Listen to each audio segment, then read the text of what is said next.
Hello friends, तो last video में हमने ईवीएस के जो है 15 क्वेश्चन डिस्कस कर लिए थे। अब यहाँ पर पेडागोजी के क्वेश्चन डिस्कस करेंगे और कुछ ट्रिक भी समझते रहेंगे जो आपके लिए काफ़ी हेल्पफुल रहेंगे, क्योंकि सीटेट में अगर आप फर्स्ट अटेम्प्ट में क्वालिफाई करना चाहते हैं तो कुछ ट्रिक फॉलो करिए और आराम से आपका सीटेट क्लियर हो जाएगा, खासतौर से पेडागोजी वाले सेक्शन में। और चलिए यहाँ पर देखेंगे, और ये क्वेश्चन ऐसे होते हैं जो आपके हर पोर्शन में आते हैं 15 नंबर के।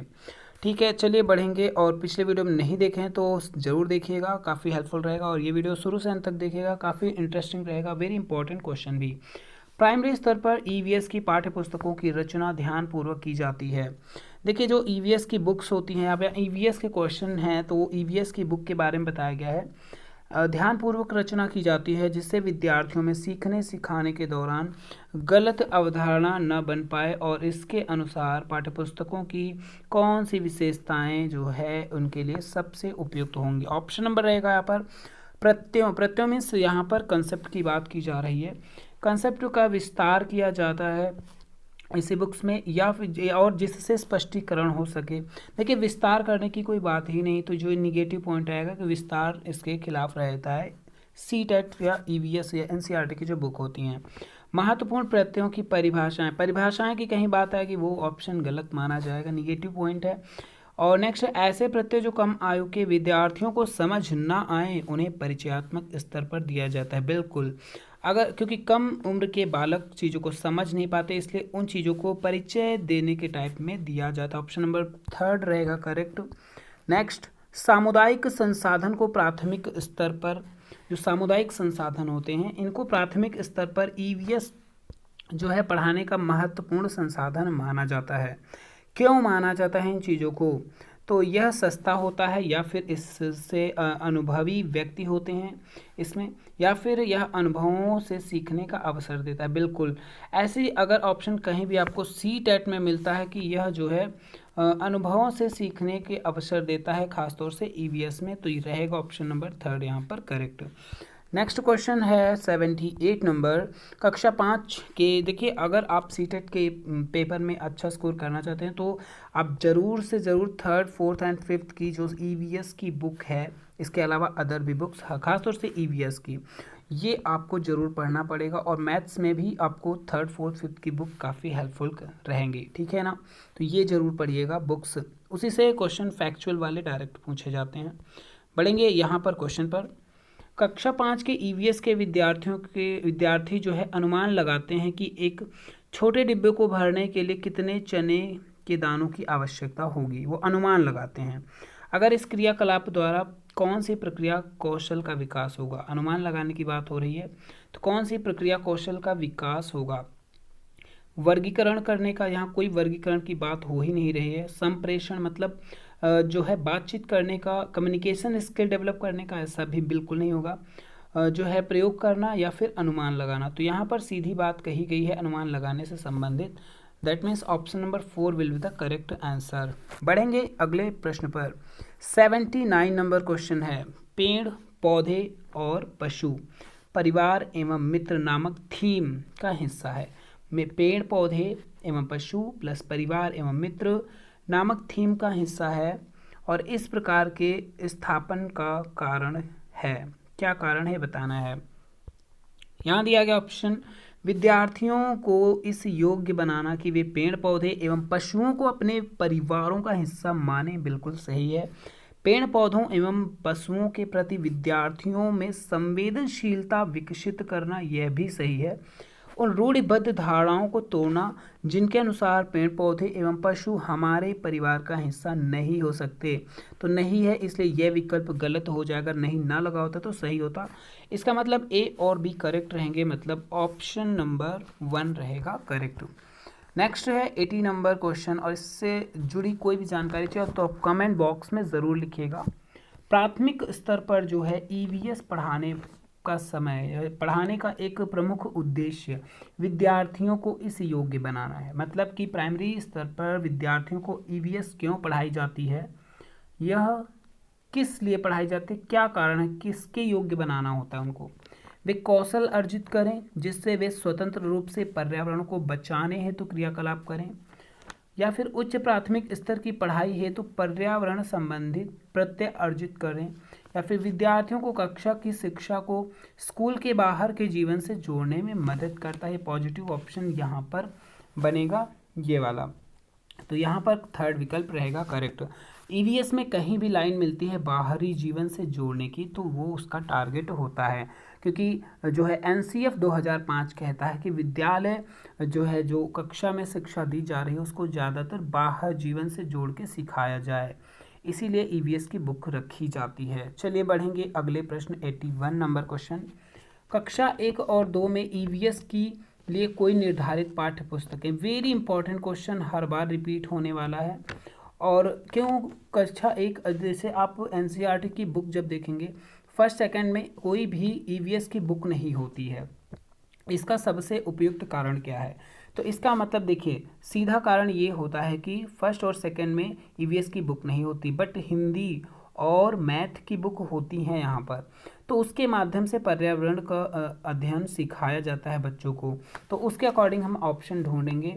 ईवीएस जो है, ईवीएस की पाठ्य पुस्तकें विद्यार्थियों के लिए स्कूल के बस्ते को भारी बना देती हैं, ये गलत है। कक्षा 1 और 2 के विद्यार्थियों को ईवीएस को सरलता से नहीं समझते, ऐसा बिल्कुल नहीं है।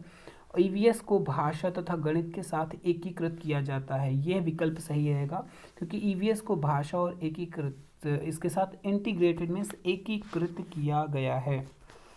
अगले क्वेश्चन पर हम यहाँ पर बढ़ेंगे।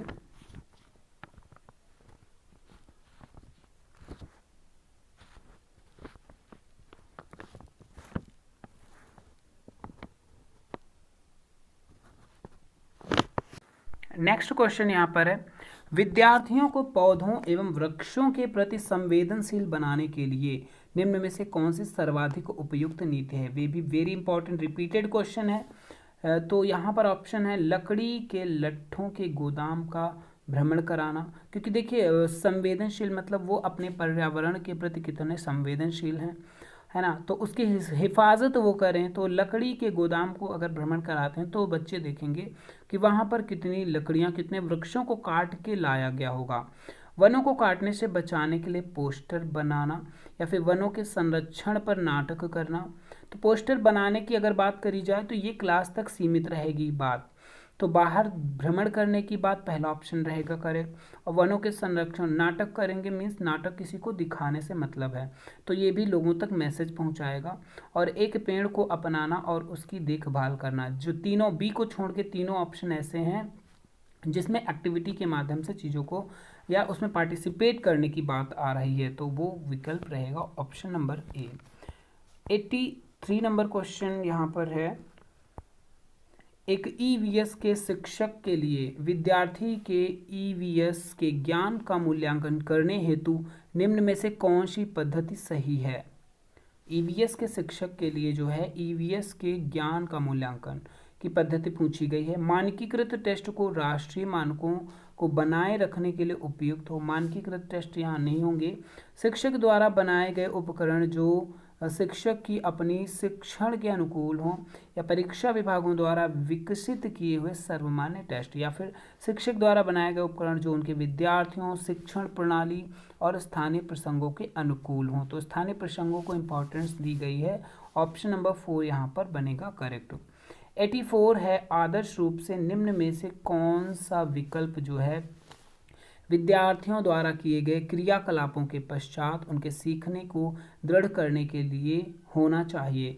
घर पर किए गए क्रियाकलाप, या फिर यहाँ पर जो है शिक्षक द्वारा दिए क्रियाकलापों का स्पष्टीकरण, कक्षा में आपसी विचार विमर्श, या ईवीएस की कॉपी में रिकॉर्ड। कॉपी की बात नहीं कहीं भी की जाए तो गलत विकल्प मान लीजिए, ठीक है ना। तो यहाँ पर जो रहेगा करेक्ट ऑप्शन 3 नंबर रहेगा। पढ़ेंगे अगले क्वेश्चन पर। 85 नंबर क्वेश्चन रहेगा, निम्नलिखित में से जो है इसका उपयोग, निम्न में से जो है किसका उपयोग ईवीएस के शिक्षकों द्वारा अपने विद्यार्थियों के प्रामाणिक सीखने की क्षमता का आकलन करने के लिए होगा? तिमाही टेस्ट, दत्त कार्य की नोटबुक, या पोर्टफोलियो, या कक्षा में व्यवहार। तो यहाँ पर जो पोर्टफोलियो होता है वो सीखने की क्षमता के आकलन के लिए, क्योंकि इसमें टाइम टू टाइम चीज़ें रिकॉर्ड होती हैं, बच्चों के रिकॉर्ड्स रखे जाते हैं कि इस एक्टिविटी में या किस चीज़ में कितना वो कर पाए हैं। 86 नंबर क्वेश्चन पर बढ़ेंगे। हम चीज़ें कैसे सीखते हैं, कैसे बनाते हैं। पढ़ाने में एक टॉपिक दिया गया एनसीईआरटी की बुक में, कैसे पढ़ाते हैं। पढ़ाने में निम्नलिखित में से कौन सी युक्ति अथवा स्रोत सबसे अधिक उपयुक्त है। बनाने की बात की गई है। किसी ऐतिहासिक भवन का भ्रमण करना और उनके निर्माण सामग्री एवं निर्माण नमूनों की पहचानना, या फिर विभिन्न क्षेत्रों के लोगों द्वारा सिर पर धारण करने वाले पहनावे की चर्चा। तो यहाँ बनाने की बात आ रही, कंस्ट्रक्ट की करने की बात आ रही, तो पहनावे की कोई बात ही नहीं हो रही है। संदर्भ पुस्तकों को विभिन्न प्रकार के बर्तनों के विषय में अनुदेशन की बात नहीं होगी। खेती के संबंधित विभिन्न प्रकार के औजारों की आकृति चित्रों विद्यार्थियों के साथ साझा करें। यह भी बिल्कुल गलत है। यहाँ पर कंस्ट्रक्शन की बात हो रही है, निर्माण की बात हो रही है, जो कि पहले ऑप्शन को शो करता है, तो इसमें कोई सोचने वाली बात नहीं रहेगी। 87 नंबर प्रश्न है। वीडियो पसंद आए तो लाइक ज़रूर करिएगा। तीसरी कक्षा के विद्यार्थी अपने परिवार के सदस्यों के विषय में सीखते हुए चौथी कक्षा में परिवार वृक्ष की ओर बढ़ते हैं तथा पांचवी कक्षा में परिवार परगम के विचार की तरफ बढ़ते हैं। थीम में पाठ्यचर्या उपागम है। थीम में पाठ्यचर्या उपागम क्या है। अमूर्त से मूर्त चीज का मतलब ये सूत्र पूछे गए हैं एक तरीके से, या फिर वैश्विक से स्थानीय की ओर, या फिर वैश्विक या स्थान से वैश्विक की ओर, या सामान्य से विशिष्ट की ओर। तो यहाँ पर देखिए खास तौर से इस लाइन में क्या की गई, स्थान की बात। मूर्त से अमूर्त कोई कंसेप्ट है नहीं, वैश्विक की कोई बात ही नहीं हो रही, क्योंकि परिवार की बात हो रही है। तो स्थान मतलब पहले वो स्थानीय, पहले वो अपने क्षेत्र अपने परिवार की नॉलेज प्राप्त कर रहा है, उसके बाद बाहर चीज़ों को, तो स्थानीय से वैश्विक होगा। बढ़ेंगे अगले क्वेश्चन 88 नंबर पर। निम्न में से कौन से जो हैं तत्व एक अध्यापक को पर्यावरण अध्ययन के पाठ योजना में रखने के लिए विचार करना चाहिए। पर्यावरण अध्ययन की अगर पाठ योजना बना रहा है कोई टीचर, तो उसे क्या ध्यान में रखना चाहिए। अनुदेशन विशिष्ट उद्देश्य, या फिर छात्रों की पर्यावरण सजगता, या प्रमुख अवधारणाएं और प्रक्रिया कौशल, या सामान्य उद्देश्य। ऑप्शन में अगर हम बात करें तो यहाँ पर देखिए बी जो है अनुदेशन विशिष्ट उद्देश्य होना चाहिए। छात्रों की पर्यावरण सजगता वो आप नहीं ध्यान में रखेंगे, क्योंकि वो आप खुद वहाँ पर पता करेंगे, पहले से इसको ध्यान में नहीं रखना है। सामान्य उद्देश्य देखेंगे और प्रमुख अवधारणा प्रक्रिया कौशल में भी आप ध्यान रखेंगे। 89 नंबर क्वेश्चन की ओर बढ़ेंगे। दृष्टिबाधित विद्यार्थियों के लिए, जो बालक दृष्टिबाधित हैं उनके लिए जो है निम्न में से कौन सी युक्ति पर्यावरण अध्यापन के लिए सबसे अधिक उचित है। तो जो दृष्टिबाधित मतलब अंधे बालक की बात की जा रही है, तो उनके लिए क्या सबसे अधिक उपयुक्त है। श्रवण पाठ्य वस्तु तैयार की जाए, यह बिल्कुल सही है। स्पर्श वस्तुओं या बड़ों अक्षरों के विषय वस्तु का प्रयोग किया जाए, ये भी सही। कहीं इस पर अगर स्पर्श की बात करें तो बिल्कुल सही है। अवधारणाओं की सरल चित्र तथा ठोस मूर्त ठोस वस्तुओं द्वारा व्याख्या, तो चित्रों के द्वारा व्याख्या बालक समझ ही नहीं पाएगा, तो सी विकल्प वैसे भी गलत है। जहाँ तक संभव हो पाठ्य वस्तु को अधिक से अधिक मूर्त निश्चित बनाएं। मूर्त का मतलब देखने से संबंधित है, तो यह यहाँ पर देखिए मूर्त क्या है, मूर्त निश्चित बनाएं, मतलब कि जहाँ तक संभव हो पाठ्य पुस्तक को अधिक से अधिक मूर्त निश्चित बनाएं। हालांकि देखने की बात वो देख नहीं पा रहा है, फिर भी उसे मूर्त निश्चित, ताकि वो उस चीज़ को अनुभव कर सके। तो सी विकल्प हमने कहा था गलत है, वो गलत है। यहाँ पर third A B and D correct रहेगा। लास्ट क्वेश्चन है ईवीएस का इस वीडियो का, अगले वीडियो में मिलेंगे नेक्स्ट वीडियो में। फिलहाल यहाँ पर लास्ट देखेंगे। सलीम प्राथमिक कक्षाओं के विद्यार्थियों को जल विषय पढ़ाने के लिए क्षेत्र भ्रमण करना चाहता है।